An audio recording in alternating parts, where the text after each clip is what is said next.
Here comes crafty Anna. What does she ask for now? Many times a week it is needless to say how. Despite her sins, may she be saved for most of what God gave.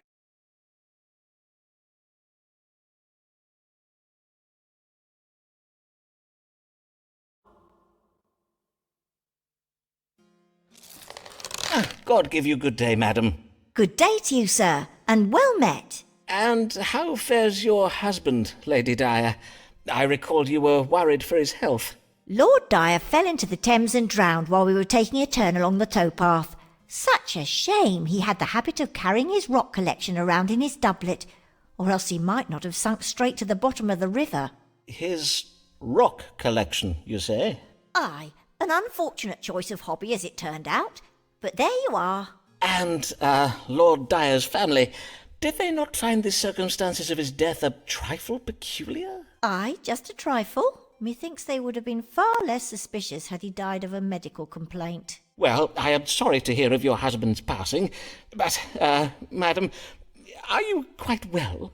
You do not seem yourself this day, if I may remark on it. Dr. Foreman, I am more myself than you have ever seen me, for during these past years I have been playing a role that has served me well, to be sure, but I am grown tired of it. Indeed, I am not proud of my dissembling. I'm not proud of some other things besides. And doubtless you are come to unburden yourself by confessing your, what those things are. What? Nay, of course not. As I was saying, whilst my dissimulations have afforded me wealth and status, such a life as I have lived has not fulfilled me. For though I have been married many times and known many men, I have always lacked one important thing. A moral compass? And that thing is love. In short, I have found love, Dr. Foreman, and the object of my affection is not one of these privileged popinjays I've met at the royal court. Nay, 'tis a real man, a man who knows what it is to make his own way in the world. Oh, you mean to say... You mean you and I? Verily, upon seeing him play Tamara in Titus Andronicus at the Globe one even, my heart was took. I see. You are in love with a player then, I take it. Aye, and I wish to marry him. But first, I would know whether such a match be advisable. Is our love true, or is my considerable coin and property where his true affections lie?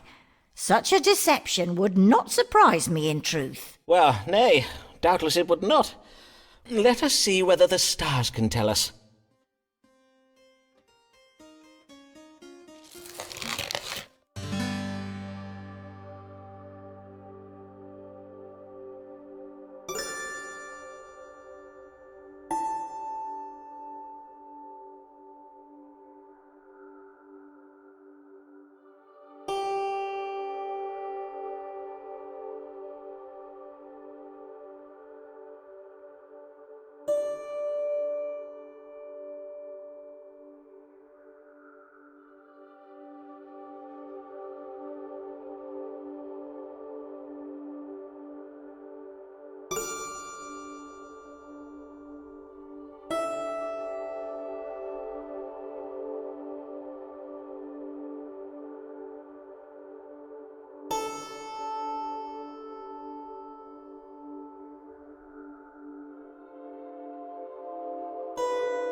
The stars bless the match between you and the young man.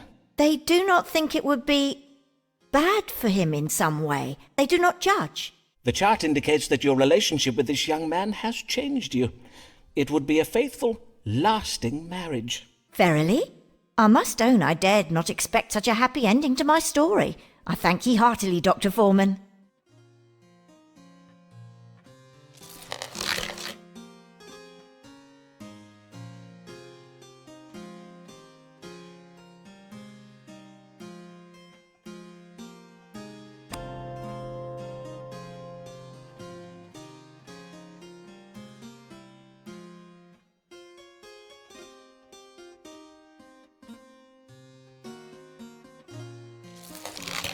Humphrey Bell, our thoughts we must disclose.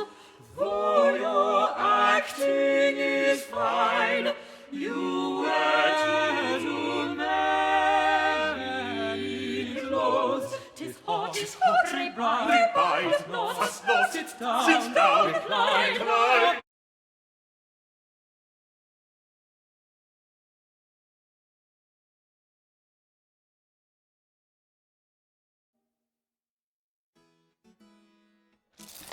Good day, Mr. Bell. I see here in my notes the last time you came to us for counsel regarding Mistress Burbage and her tender advances. Aye, and your advice to be dominating her were very well. This made Mr. Burbage start seeing me in a whole new light, innit? He was well impressed when I told her to go make me some pottage before rehearsal. If you are so eager to comport yourself like a man, Humphrey, methinks 'tis time you did so upon the stage. I see. So, as well as resolving the matter with Mistress Burbage, you have also been promoted to playing male roles now. On my word, that is very well to hear. 'Tis about another lady I'm come this day. 'Tis a member of the audience who comes to all my performances and brings me flowers and sweetmeats. A mature lady. A widow, innit? Another one. On my word, you are most ill-fortuned, Mr. Bell. Verily, are no young players safe these days from being preyed upon by lecherous old ladies? 'Tis not all ladies, Dr. Foreman. Not this one, anyways. Emma ain't like any of the other ladies I've met. In truth, Dr. Foreman, we wish to be wed. I love her, innit? Then what is your trouble? Well, I've heard tell of some vexing things. There are them that say she has a heart of stone and only marries to get her hands on a man's money, though I have none, and she be rich. But she has been widowed many times, and there's even a rumour saying she's had a hand in her husband's deaths. Oh, verily? How shocking. I must own to being a trifle shook by it, and maybe a bit excited as well, but mainly shook, innit? Doubtless you are, for 'tis most frightening if there be any truth to these rumours. We must consult the stars and see whether it be wise for you to marry. Should Humphrey Bell wed this wealthy widow, and what will become of him if he does?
Mr. Bell, it has been my privilege to guide you over the years, in matters of work and in life.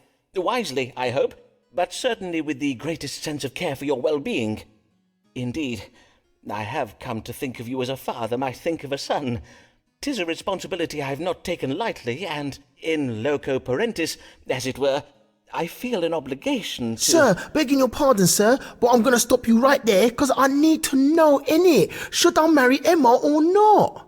Alas, young sir, I am afeard I must advise you in the strongest of terms not to marry this woman. Oh, you sure, though? Aye, for the stars indicate your beloved has a creative approach to marriage. Alas, she is not to be trusted. If you marry, you will be in mortal danger, Mr. Bell. Oh, my days. 'Tis all true, then. Oh, whoa. Like you say, I best not marry her. But I will not lie, 'tis lamentable, innit? Fare you well, Dr. Foreman.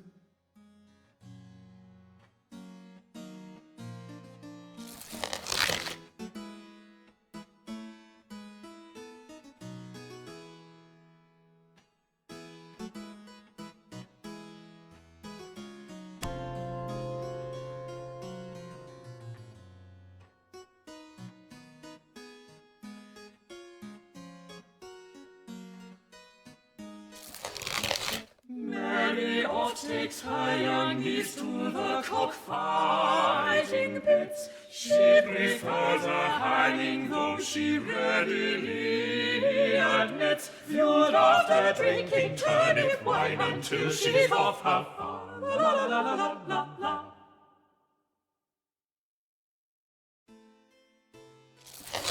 Good morrow, Mistress Pain. It has been quite some time since I last saw you. Did you ever hear from the Archbishop? I recall your husband was intending to write to him, expressing your concerns about the Continentals. Aye, we did write, but he never replied. Not that I am surprised, mind you, as they do say that Archbishop Whitgift is a very idle man, not to speak of the unsavoury goings-on within the walls of Lambeth Palace. They say that in the great dining hall the Archbishop and his guests do feast and carouse from dusk till dawn, and 'tis said that in some of the palace rooms they indulge in fornication and sodomitical sins. Verily, indeed. Then, doubtless that leaves him very little time to reply to every... Truly, methinks being surrounded by such decadence and corruption of the flesh is likely to have made the Archbishop very hard. Aye, bearing witness to so much vice would make a man very hard indeed. Hard, Dr. Foreman? Insensible to the needs and difficulties of ordinary folk such as you and I. Verily, I do not wonder that such a hard man gave me no satisfaction. Which is why I am come to you this day, Dr. Foreman. Something did trouble me last night, and I would have you tell me what it might have been. I will if I can, madam. Prithee, describe it to me. Well, at first was the noise of a boat that did awaken me. I got up out of bed and went to the window to see what was. As you know, on 4th Street we are right by the banks of the Thames. In the moonlight, I could just make out a ferry crossing the river, loaded up with large barrels. And you thought it suspicious? Aye, indeed, for the hour was very late and the boat's lamp was not lit. I did not wake Mr. Pain to ask his opinion, for, in truth, he has told me he wishes to hear no more about the things I see from our window. So, I am come to you, for I can have no rest until I know who those men were and what they were doing. Who knows what foul deeds may be afoot in Lambeth Town? Mayhap the men I saw were Catholic spies, engaging in some manner of nefarious plot against the realm. Then let us see. What does God have to say regarding this boat you saw crossing the Thames last night? Was it some kind of elaborate Catholic plot, or is there a more likely explanation?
You did well to come to me, Mistress Pain.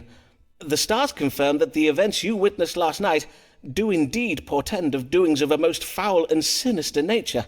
I will pass your information on to one of my querents, whom I may not name, but who is a member of Her Majesty's Secret Service and reports directly to Her Majesty's Privy Council. I knew I could rely upon you, Dr. Foreman. You and I doing such important work together. We make quite the team, do we not? I would not say that precisely. Do not be falsely modest, Dr. Foreman. False modesty is naught but the sin of vanity in disguise.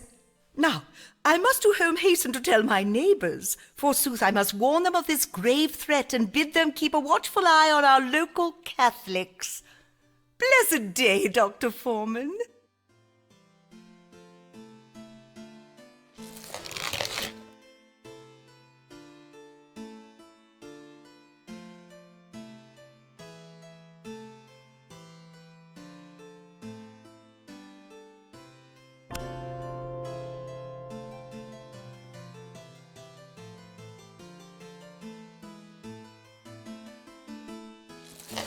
Hear ye, hear ye!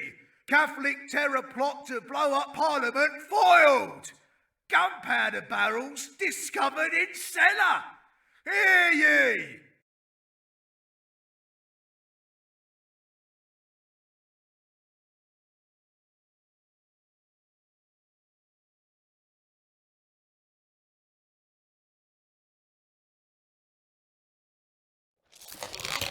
"'Tis well to jest at Mary Pain, 'tis well to sneer and mock, until her views become the norm, then 'twill be quite a shock. But for now let's laugh at her and how her niece laughs. How her niece laughs, la la la la la la. Good day, Mistress Pain. You seem in good cheer. That I am, Dr. Foreman. This day I am taking my niece on a lovely outing to see the cockfighting in Vauxhall. Ah, there is a cockpit in Vauxhall now, is there? Aye, and a very fine one. And I did think we need a nice day out to turn our minds away from that terrible affair of the Catholics plotting to blow up the Houses of Parliament. And my niece does so love the cocks. Doubtless, madam. And the gunpowder plot was indeed a terrible business. They say it was the doings of a group of young Catholic nobles from the Midlands, do they not? And that the gunpowder was ferried across the Thames at Lambeth under cover of darkness. Doubtless, 'twas the very same boat I did tell you about, Dr. Foreman. And of course, I must congratulate you for recognizing how right I was to be suspicious of that boat I saw. Now, I bid you tell me, and do not be coy, Dr. Foreman, was it your relaying of my information to the authorities that foiled the gunpowder plot? Did you and I save England from the Catholics? I am afraid, madam, that I am not at liberty to confirm nor deny my involvement in the matter. Ah, but oh my days! Are you ill, Dr. Foreman? Mayhap we are both troubled with the same disease, for my eyes do also twitch and prick with pain. I did remark the condition of your eyes.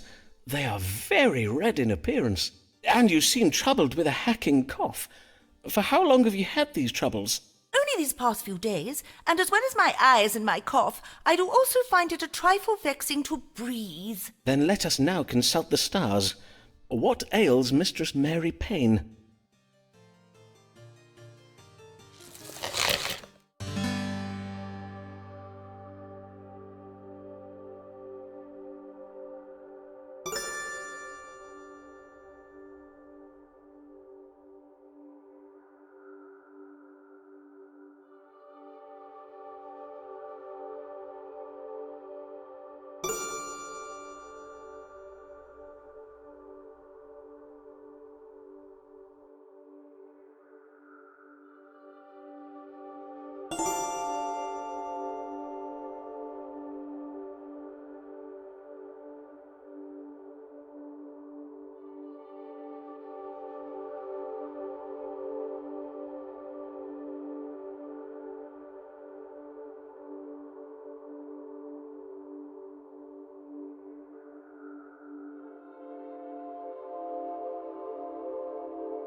Ah, madam, your symptoms are occasioned by noxious odours. Most likely you did lately inhale a large volume of smoke. Mayhap your chimney requires cleaning. Indeed it does not, Dr. Foreman. My cleanliness is unimpeachable. I have my maidservant scour the house from top to bottom every day. Ah, then I cannot be sure what has occasioned your... Hold. What is that acrid odour? Methinks it does emanate from your clothing. Madam, have you been taking part in the anti-Catholic pogroms that Lambeth has witnessed these past days? The burning of houses and shops, the lynching of priests from trees upon Lambeth Green. Mayhap I have, and what of it? You should be congratulating me and my ilk for keeping you safe, and for sending a clear message to those Catholics who would plot against our Parliament and blow us up with gunpowder. Madam, these Catholics are our neighbours, our colleagues, and our friends. I beseech you to consider your actions, madam. Are not Catholics people too, just as we are? If you prick them, do they not bleed? Aye, and their flesh does burn the same and all. I fear I do not follow your reasoning, Dr. Foreman. Are they not subject to the same diseases, healed by the same cures as we are? And if not cured, then, alas, taken so soon, so needlessly. I did never have the chance to... Oh, my sweet Avis, can you ever forgive me? Is something the matter with you, Dr. Foreman? On my honour, you do seem most troubled. Mayhap you should be going to consult with a doctor yourself. God keep you well, Dr. Foreman. Blessed day.